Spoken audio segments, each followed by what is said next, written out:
Mystérieuse Joconde. Il était une fois, un jeune homme placé comme apprenti chez le peintre André del Verrocchio, à Florence. Verrocchio est à l'époque l'un des grands maîtres de la perspective, il place les êtres et les objets à la bonne distance dans l'espace. Auprès de lui, Léonard de Vinci n'acquiert pas seulement une technique, il fait partie d'un atelier très dynamique, où chacun est encouragé à proposer les meilleures idées possibles. Il se comportera ensuite de cette façon auprès de ses propres élèves. Qui est-elle? Le personnage qui a posé pour Léonard était une Florentine, de Florence en Italie, appelée Lisa Gherardini, épouse de Francesco del Giocondo. C'est ce qui explique le titre de l'œuvre, la Joconde. On la surnomme souvent Mona Lisa. La technique, Léonard de Vinci a inventé ce que l'on appelle le sfumato, un effet obtenu en superposant des couches de peinture transparente, après avoir achevé l'œuvre.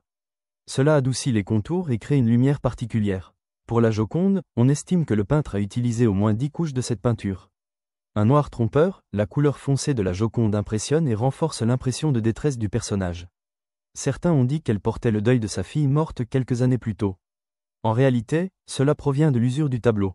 Quelle malice, les yeux de la Joconde sont rieurs. Des analyses ont prouvé qu'à l'origine, l'artiste avait peint les cils et les sourcils de Mona Lisa. Mais, parce qu'au milieu du XVIe siècle, la mode était de les enlever, quelqu'un les a effacés. Bizarre, c'est la première fois qu'un peintre réalise le portrait d'une personne en train de sourire. Mais en maintenant le coin gauche de la bouche dans l'ombre, Léonard lui a donné un aspect hésitant, presque triste. Bien posé, la plupart des portraits de ce temps-là ne représentaient pas les bras et les mains. Le fait que les mains soient posées l'une sur l'autre donne au personnage une attitude de calme.